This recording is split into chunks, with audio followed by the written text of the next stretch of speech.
पाकिस्तान के grey list से निकलने के रोशन इम्कानात। FATF में पाकिस्तान की तारीख साज कामयाबी का इम्कान। FATF की पाकिस्तान को ग्रे लिस्ट में रखने की मुखालफत मुतवक्के। ज़राए वज़ारत ख़ज़ाना की जानिब से ये तफसीलात शेयर की गई हैं। आज पाकिस्तान को ग्रे लिस्ट से निकालने के लिए तरीक़ाकार की मंजूरी का भी इम्कान है। पाकिस्तान ने तमाम 27 अहदाफ पर अमल दरामद किया। बर्लिन इजलास में ये बातचीत हुई। पाकिस्तान ने इंसदाद मनी लॉन्ड्रिंग के लिए तमाम अहदाफ हासिल कर लिए। पाकिस्तान को जून के आखिरी हफ्ते में कारकर्दगी रिपोर्ट पेश करना होगी।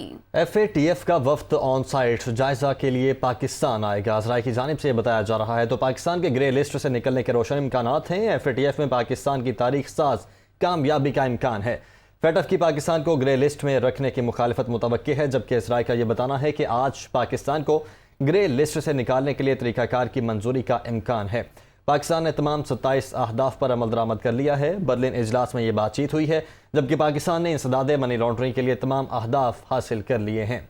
FATF पर इजलास बर्लिन में जारी है। वज़ीर मुमलिकत हिना रबानी खर का यह कहना है। FATF आज रात इजलास के इख्तिताम पर बयान जारी करेगा। वज़ीर मुमलिकत बराए उमूर खारजा हिना रबानी खर की जानिब से ये ट्वीट किया गया है। FATF पर इजलास बर्लिन में जारी है और FATF आज रात इजलास के ख़िताम पर बयान जारी करेगा। हिना रबानी खर की जानिब से ये ट्वीट किया गया है कि FATF पर इजलास बर्लिन में जारी है और इसी हवाले से आज रात बयान भी जारी किया जाएगा। पाकिस्तान के ग्रे लिस्ट से निकलने के इम्कानात रोशन हो गए हैं। FATF में पाकिस्तान की तारीख साज कामयाबी का इम्कान है। ज़राए वज़ारत ख़ज़ाना के मुताबिक FATF की पाकिस्तान को ग्रे लिस्ट में रखने की मुखालफत मुतवक्के है, जबकि ज़राए ये बताते हैं कि आज पाकिस्तान को ग्रे लिस्ट से निकालने के लिए तरीक़ाकार की मंजूरी का भी इम्कान है। बर्लिन इजलास में बातचीत हुई कि पाकिस्तान ने तमाम 27 अहदाफ पर अमल दरामद किया। पाकिस्तान ने इंसदाद मनी लॉन्ड्रिंग के लिए तमाम अहदाफ हासिल कर लिए और ज़राए की जानिब से ये भी बताया गया है कि पाकिस्तान को जून के आखिरी हफ्ते में कारकर्दगी रिपोर्ट पेश करना होगी। FATF का वफ्द ऑन साइट जायजा के लिए पाकिस्तान भी आएगा। ज़राए की जानिब से ये भी बताया गया है FATF की ऑनलाइन टीम जुलाई के आखिरी हफ्ते पाकिस्तान आ सकती है। शुएब निज़ामी इस वक्त हमारे साथ मौजूद हैं। शुएब, एक तो ये कि किस हद तक चांसेस रोशन हो चुके हैं और दूसरा ये कि अगर इस चीज़ की मंजूरी मिलती है तो तरीक़ाकार किस तरह से अपनाया जाएगा? जी, पाकिस्तान के लिए FATF में आज तारीख 7 दिन है और इस बात के इम्कानात है कि पाकिस्तान जो है FATF की ग्रे लिस्ट से निकलने के लिए जो तरीक़ाकार है उस तक पहुंच जाएगा, यानी कि एक कागजी कार्रवाई रह जाएगी, जिसके लिए होगा ये कि जून में पाकिस्तान अपनी प्रोग्रेस रिपोर्ट FATF को पेश करेगा। जुलाई में उनकी एक ऑनलाइन जो साइट जायजा टीम है वो पाकिस्तान आएगी और वो पाकिस्तान के मुख्तलिफ इदारों से जो कि मुतल्लिकीन उनसे मुलाकात करेगी। जो पाकिस्तान ने FATF के 27 अहदाफ मुकम्मल किए हैं उसका जायजा लेगी, उसके बाद अपनी रिपोर्ट पेश करेगी। उसके बाद जो है पाकिस्तान जो FATF ग्रे लिस्ट है उससे निकलने के लिए इंशाल्लाह कामयाब हो जाएगा। तो आज के इजलास के बाद जो पाकिस्तान की तारीफ की गई है, जो पाकिस्तान के एक्शन प्लान के ऊपर जो अमल दरामद की रफ्तार है उसकी तारीफ की गई है, जो 27 आदाब से मुतल्लिक पाकिस्तान को दिए गए थे उसकी तारीफ की गई है। तो इस बात के वाज़े इम्कानात रोशन है कि बर्लिन इजलास पाकिस्तान के लिए तारीख साज साबित होगा। और आज के इजलास में जो है वो जितने भी हमारी बातचीत हुई है मिनिस्ट्री फाइनेंस के सोर्सेज से, उनका ये कहना है कि तमाम रुकन ममालिक ने पाकिस्तान की कारकर्दगी की तारीफ़ की है और इस बात के इम्कानात हैं कि वो पाकिस्तान के ग्रे लिस्ट में रहने की मुखालफत करेंगे।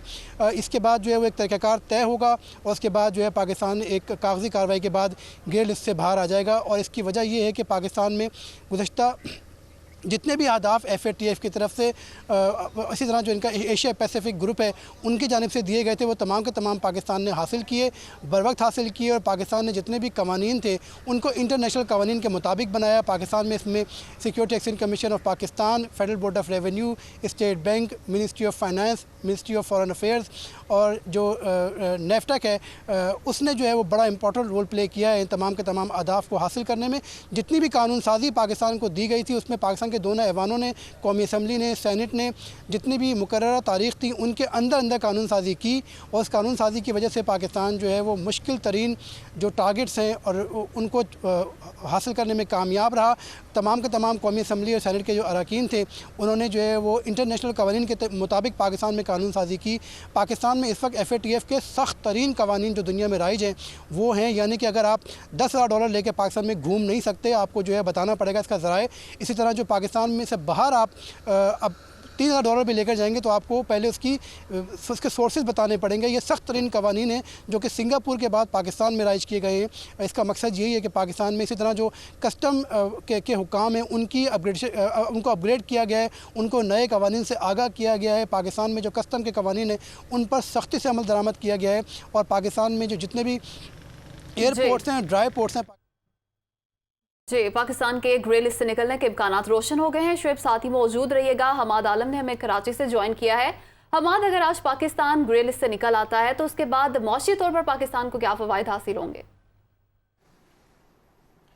जी, सबसे बड़ा बेनिफिट तो ये होगा कि जो हमारे इंटरनेशनल फाइनेंशियल इंस्टीट्यूशंस हैं वो जो उनका कॉशियस स्टांस था पाकिस्तान के लिए, क्योंकि FATF की जो ग्रे लिस्ट होती है इसको कहा जाता है ये इंक्रीज़ मॉनिटरिंग लिस्ट है। तो इंक्रीज़ मॉनिटरिंग लिस्ट में जब पाकिस्तान शामिल होता है तो जितने भी हमारे जो लैंडर हैं, इंटरनेशनल फाइनेंशियल लैंडर्स हैं, वो थोड़ा कतराते हैं, वो मज़ीद मॉनिटरिंग करते हैं। अगर कोई लोन देते हैं तो उसकी शराइत मज़ीद सख्त होती जाती हैं या उसकी डॉक्यूमेंटेशन के हवाले से मज़ीद पेचीदा किस्म के वो शराइत रख देते हैं। तो जब FATF की ग्रे लिस्ट से निकलेगा तो पाकिस्तान को सबसे बड़ा बेनिफिट ये होगा कि इंटरनेशनल फाइनेंशियल इंस्टीट्यूशंस हैं उनका स्टांस नरम पड़ जाएगा। इसके साथ साथ फॉरेन इन्वेस्टमेंट जो है, जिस वक्त पाकिस्तान की अशद ज़रूरत है, आप देखें कि हमारे रिजर्व तेज़ी से कम हो रहे हैं, फॉरेन इन्वेस्टमेंट जो है उसका फ्लो बेहतर हो जाएगा। इसके साथ साथ जो हमारे जो दोस्त ममालिक हैं, जैसे कहा जाता है कि जैसे चीन है, सऊदी अरब है, वो इसमें काफ़ी सपोर्ट कर रहे हैं हमारी FATF की ग्रे लिस्ट से निकलने में। तो जो इनफ्लो है और जो डॉलर की रसद जो हमें ज़रूरत है वो हमें काफ़ी उस हवाले से काफ़ी सारा मिल जाएगा। दूसरी बात मैं आपको बताता चलूँ कि जैसे पूरी दुनिया इस वक्त पाकिस्तान को फरिश्ता बनाने पर तुली हुई है। जो FATF की ग्रे लिस्ट है कि काफ़ी शराइत थी, पहले 27 पॉइंट एक्शन प्लान दिया, फिर उसके बाद 7 दिया।